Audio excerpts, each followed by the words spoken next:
Hello दोस्तों, जैसा कि आप सभी को पता होगा, थंबनेल के माध्यम से आपने देखा होगा कि आज हम हड़प्पा कालीन सभ्यता यानी सिंधु घाटी सभ्यता के विषय में आज जितने भी इंपॉर्टेंट क्वेश्चन हो सकते हैं, जो भी प्रीवियस ईयर क्वेश्चन हो सकते हैं, उनको आज हम आपको बताने जा रहे हैं। सबसे पहले जो पहला क्वेश्चन लगा हुआ है सबसे ज़्यादा पेपर में आता है, लेकिन यूपीएससी परीक्षा 2021 में पूछा गया था।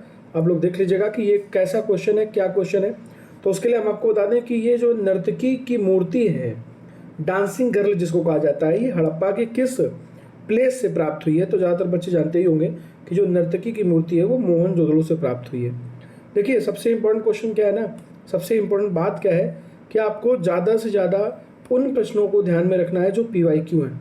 क्योंकि आप लोगों ने अभी हाल ही में यूपीएससी की परीक्षा में देखा होगा, एक भी क्वेश्चन नया नहीं आया है। तो हम आपको बता दें, हम आपको इस श्रृंखला में चैप्टर वाइज, टॉपिक वाइज हम आपको कराते जाएंगे, जिससे आपके लगभग सारे टॉपिक, जो भी टॉपिक आपके इंपॉर्टेंट हो सकते हैं, चाहे वो हिस्ट्री का हो, पॉलिटी का हो, ज्योग्राफी का हो, इकोनॉमिक्स का हो, किसी का भी हो, या करंट अफेयर का हो, या आपका स्ट्रेटेजी के का हो, किसी का भी हो, मैं टॉपिक वाइज आपको कराते जाएंगे, जिसमें आपको अच्छी से अच्छी तैयारी जो है हो जाएगी। आप लोग एक काम करिएगा, अगर आपको लगे कि ये आपके लिए इंपॉर्टेंट रही है, ये जो सीरीज हमने शुरू करी है, तो इसको ज़्यादा से ज़्यादा बच्चों तक आप इसके भेज दीजिएगा, जिससे क्या होगा कि ज़्यादा से ज़्यादा बच्चों का भला होगा और हमारा भी अगर ज़्यादा से ज़्यादा व्यू आएंगे तो मोटिवेशन मिलता है। तो चलिए दूसरा क्वेश्चन लगाते हैं। दूसरा क्वेश्चन आपकी स्क्रीन पे लग चुका है। क्वेश्चन है कि सिंधु घाटी सभ्यता में इनमें से कौन सा स्थल, इनमें से किस स्थल में जलाशय के साक्ष्य मिले हैं। जलाशय का मतलब जानते ही हैं, यहाँ पे तालाब की बात हो रही है, यहाँ पे पानी के भंडार की बात हो रही है। देखिएगा, एक स्विमिंग पूल भी प्राप्त हुआ था जिसको स्नानागार कहते हैं, वो चीज़ अलग है। लेकिन ये पूछ रहा है कहाँ से जलाशयों के साक्ष्य मिले हैं। जहाँ ज़्यादातर पानी के भंडार करने के साक्ष्य मिले हैं वो जगह जो है बेटा धौलावीरा है। इसमें ऑप्शन में कालीबंगा थे, कोटदी थे और लोथल था, लेकिन आपका जो सही उत्तर होगा वो धौलावीरा होगा। उसके बाद अगला यानी तीसरा क्वेश्चन आपकी स्क्रीन पर लगाते हैं, आप लोग देखिएगा। इसमें लिखा है सिंधु घाटी सभ्यता के किस शहर का शाब्दिक अर्थ है मृतकों का टीला। ये तो बच्चों आपको लगभग पता ही होगा, हमने क्यों दिया है ये, क्योंकि देखो ऐसे क्वेश्चन जो ज़्यादातर पेपर में आते हैं उनको भी हमें ध्यान में रखना है। भले ही पेपर जो है आजकल आप देख रहे हो कि जो सरल है, पेपर सरल आ रहा है, तो जब सरल पेपर आता है तो उसमें ऐसे ही क्वेश्चन ज़्यादातर पूछे जाते हैं। तो हम चाहते हैं कि ऐसे अगर कोई सरल प्रश्न पूछे जाते हैं तो आप लोग जरूर करके आओ। सबको पता होगा कि सिंधु घाटी सभ्यता का जो शहर था वो था मोहनजोदड़ो, यानी जो मृतकों का टीला है, मृतकों का टीला के नाम से मोहनजोदड़ो को माना जाता है। आगे जो है क्वेश्चन नंबर 4 आपके सामने लगा हुआ है। इसमें लिखा है धौलावीरा राज्य में स्थित है, यानी धौलावीरा का राज्य पूछा गया है कि कौन सा राज्य है। बेटा धौलावीरा का अगर राज्य पूछे तो आपको ज़्यादातर पता ही होगा कि गुजरात राज्य में पड़ता है। झारखंड में तो सिंधु घाटी सभ्यता है ही नहीं, छत्तीसगढ़ में तो है ही नहीं, है ना। तो राजस्थान में है, लेकिन धौलावीरा कहाँ पड़ता है, गुजरात में। आगे देखो बेटा, निम्नलिखित में से कौन सा स्थल सिंधु घाटी सभ्यता का हिस्सा नहीं है। सिंधु घाटी सभ्यता का हिस्सा नहीं पूछा गया है, ये ध्यान रखना बेटा। सबसे इंपॉर्टेंट होता है परीक्षा के पेपर में कि जो है नहीं पूछा गया है कि है पूछा गया है। अगर आप ये ध्यान में नहीं रखोगे तो समझ लो कि आप कहीं ना कहीं गलती करके आओगे। देखो ये सारे प्रीवियस ईयर है, PYQ मैंने थंबनेल में लिख दिया था। तो ये RRB NTPC परीक्षा 2019 में पूछा गया है। आपने मोहनजोदड़ो सुना होगा, आपने लोथल सुना होगा, आपने हड़प्पा सुना होगा, लेकिन आपने ये उरूक शब्द नहीं सुना होगा। इसका मतलब ये है कि सिंधु घाटी सभ्यता में ये उरूक शब्द जो है नहीं। आगे देखो बेटा, आगे है हड़प्पा कालीन सभ्यता। हड़प्पा कालीन सभ्यता में जो लोथल है, लोथल बहुत ध्यान समझना बेटा, ये प्राकृतिक बंदरगाह है, यानी सिंधु घाटी सभ्यता का जो बंदरगाह था वो लोथल था। लेकिन ये क्वेश्चन नहीं, क्वेश्चन ये है कि लोथल स्थित कहाँ पर है। तो ज़्यादातर बच्चे आप लोग जानते होंगे कि लोथल जो है कहाँ पर है, गुजरात में। लेकिन परंतु वर्तमान में ये लोथल जो है पाकिस्तान में चला गया। जब बंटवारा हुआ था भारत पाकिस्तान का, तो लोथल कहाँ चला गया है, पाकिस्तान में। लेकिन जो है ये है कहाँ पर, ये गुजरात के क्षेत्र में पड़ता है। इसका जो मेन भूमि है वो आज पाकिस्तान का हिस्सा है। आगे देखो बेटा, ये लिखा है 7 नंबर क्वेश्चन जो है, जोती हुई कृषि भूमि के साक्ष्य कहाँ से मिले हैं। जोती हुई कृषि यानी इसका मतलब है जुते हुए खेत। कैसे खेत हैं, जुते हुए। अगर जुते हुए खेत पूछेगा तो आप लोग जो इसका उत्तर दोगे वो दोगे बेटा कालीबंगा। अगर पेपर में आए कि जुते हुए खेत के साक्ष्य कहाँ से मिले हैं तो आपका उत्तर होना चाहिए कालीबंगा। देखो अगला जो है क्वेश्चन आपकी स्क्रीन पर लग चुका है। अग्निकुंडों के साक्ष्य कहाँ से प्राप्त हुए हैं। अग्निकुंडों की अगर बात करेगा, अग्निकुंड का मतलब समझ पा रहे होगे कि अग्निवेदियाँ टाइप की प्राप्त हुई हैं, जिसमें ऐसा प्रतीत हुआ है कि यहाँ पर कोई आग वाग जलाई जाती रही होगी। अग्निवेदियाँ हैं, हवन कुंड हैं, तो ये जो सारी चीज़ें हैं जो जहाँ से प्राप्त हुई हैं, उस जगह का नाम बेटा है कालीबंगा। क्या है? कालीबंगा। हम थोड़ा स्पेस आपको इसलिए देते हैं कि आप थोड़ा सोचो, 4 ऑप्शन दिए गए हैं, आप लोग दिमाग लगाओगे, आप लोग सोचोगे तो वो बेहतर रहेगा, क्योंकि खुद से सीखी गई चीज़ें कभी नहीं भूलते हैं। रटी रटाई चीज़ें आप अक्सर भूल जाते होगे।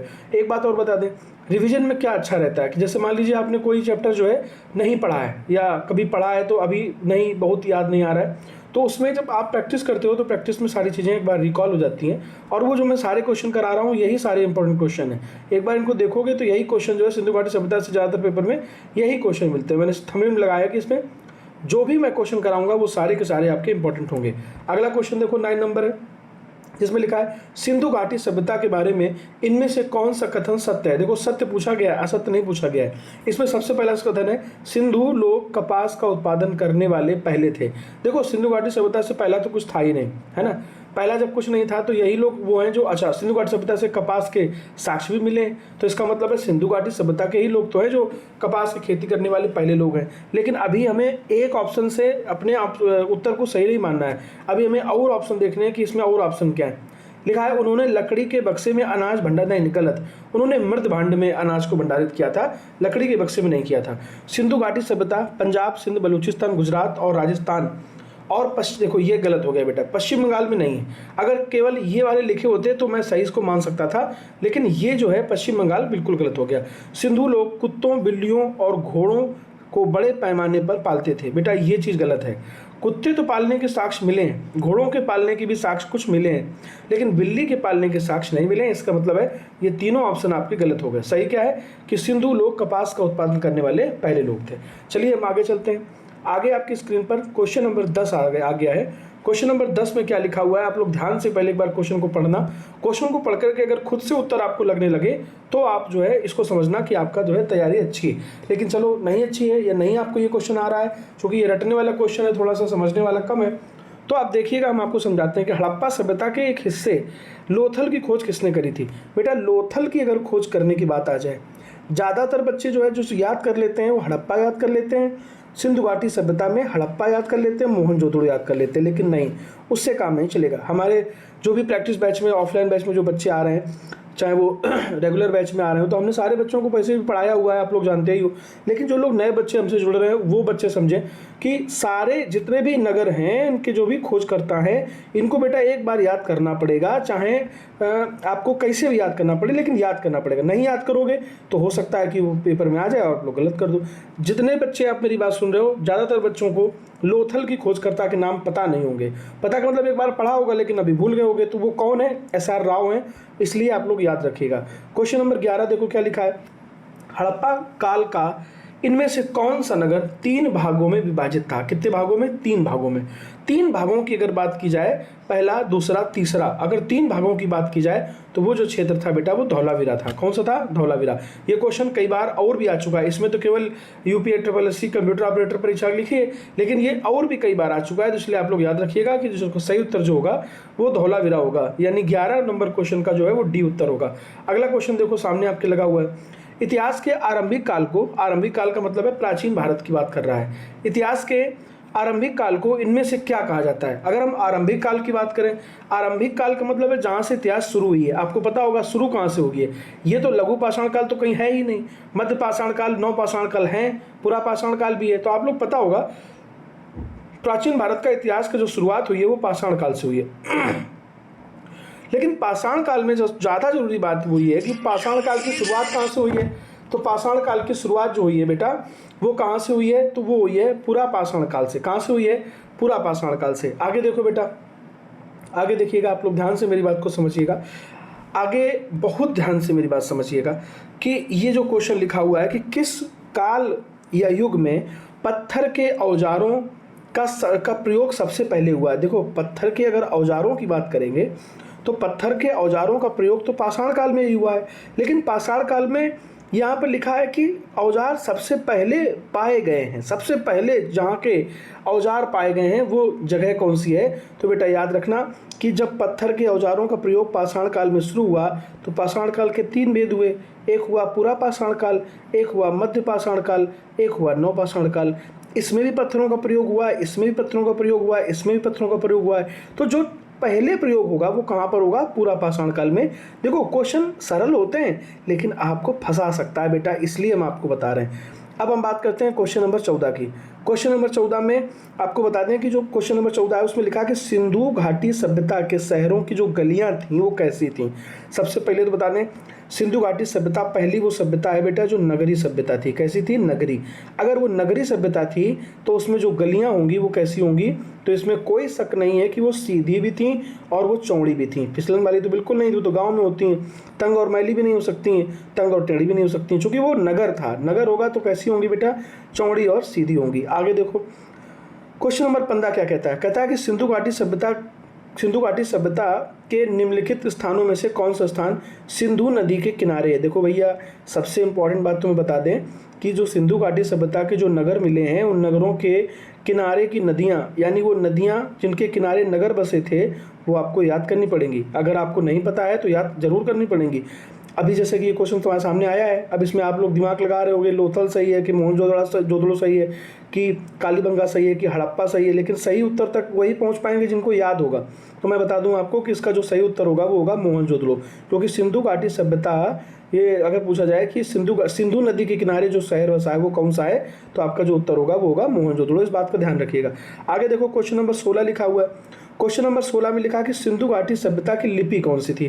बेटा सबसे पहले बता दें सिंधु घाटी सभ्यता में चित्रात्मक लिपि थी। इसमें इस तरह के इमोजीज बने हुए थे। इमोजीज के माध्यम से वहाँ के लोग उस समय कुछ चीज़ें समझते होंगे।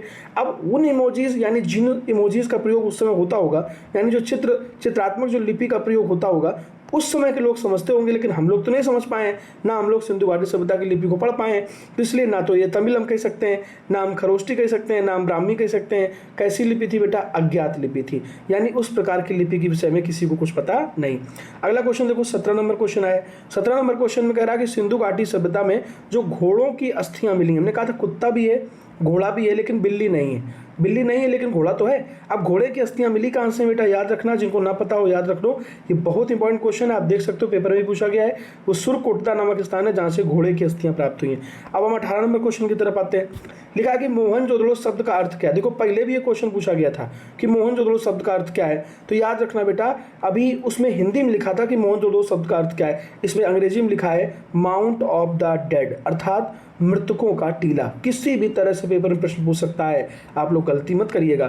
जिसको नहीं आता है, जो पहली बार पढ़ रहा है, उसको भले ही चीज़ें ना पता हो, लेकिन जो कभी कभी पढ़ चुका है वो सारी चीज़ें समझता है, तो वो जरूर इन चीज़ों को समझेगा भी और चीज़ों को याद करेगा। अगला क्वेश्चन देखो, देवी माता की पूजा संबंधित थी। देवी माता की पूजा संबंधित थी, किससे संबंधित थी, इसका मतलब ये पूछ रहा है कि देवी माता मतलब मात्र सत्तात्मक सत्ता, यानी माता प्रधान सत्ता या देवी की सत्ता किस समय शुरू हुई थी। देखो आर्य सभ्यता पुरुष प्रधान सत्ता थी, तो यहाँ तो हम नहीं कह सकते हैं। भूमध्य सागरीय सभ्यता के विषय में कुछ जानकारी भारतीय इतिहास में तो आएगी नहीं। उत्तर वैदिक काल में पुरुष प्रधान सत्ता थी, तो ये भी गलत है। तो फिर कौन सा समय था जिसमें देवी की पूजा संबंधित थी, तो वो बेटा जो सही उत्तर होगा वो सिंधु घाटी सभ्यता ही होगा। ये देखो एसएससी एफसीआई में पूछा गया है। एफसीआई मतलब होता है फूड कॉर्पोरेशन, तो उसके क्वेश्चन वो भी इसमें लगाए गए क्योंकि वो एसएससी पेपर कराता है। आगे देखो लिखा है सिंधु घाटी सभ्यता कि सबसे पुरातात्विक स्थल मतलब सबसे पुराना स्थल कौन सा है। जो हमें पता चला है कि सबसे पुराना सिंधु सभ्यता का सबसे पुरातात्विक स्थल, इसका उत्तर जो होगा बेटा वो लोथल नहीं हो सकता, धौलावीरा भी नहीं हो सकता, चंदहुदड़ो भी नहीं हो सकता। फिर कौन सही होगा, राखीगढ़ी। अगर पूछे पुरातात्विक मतलब सबसे पुराना, तो उत्तर क्या होगा आपका, राखीगढ़ी उत्तर आपका सही होगा। आगे देखो अगला क्वेश्चन क्या लिखा हुआ है, सिंधु घाटी सभ्यता की सबसे महत्वपूर्ण विशेषता क्या थी। देखो विशेषताएं तो बहुत सारी थी, कई विशेषताएं थी, लेकिन सबसे ज्यादा जो विशेषता पूछी गई है वो विशेषता हमें बतानी है। तो सिंधु घाटी सभ्यता की देखो सबसे पहली विशेषता है वस्तु विनिमय प्रणाली। ये तो है, मतलब वस्तु विनिमय प्रणाली तो थी, लेकिन ये सबसे महत्वपूर्ण विशेषता नहीं थी। स्थानीय परिवहन प्रणाली, इसके बहुत कुछ हमें अवशेष प्राप्त नहीं हुए हैं, लेकिन हाँ परिवहन का प्रयोग लोग करते थे, लेकिन कैसे करते थे इसका हमें कोई पता नहीं चला है। प्रशासनिक प्रणाली की बात करें तो अभी इसके विषय में भी बहुत कुछ जानकारी प्राप्त नहीं हुई है, लेकिन हाँ ईंट के जो बने मकान थे, यानी पक्की ईंटों के जो मकान थे, यानी जो पकी हुई ईंटें या पक्के मकान थे, वो सिंधु घाटी सभ्यता की सबसे महत्वपूर्ण विशेषता थी। क्योंकि उस समय के लोग भी इतने हाईटेक थे कि वो इस तरह की चीज़ों का प्रयोग करते थे, तो ये सबसे महत्वपूर्ण विशेषता है। अगला क्वेश्चन 22 नंबर क्वेश्चन आपकी स्क्रीन पर लग चुका है।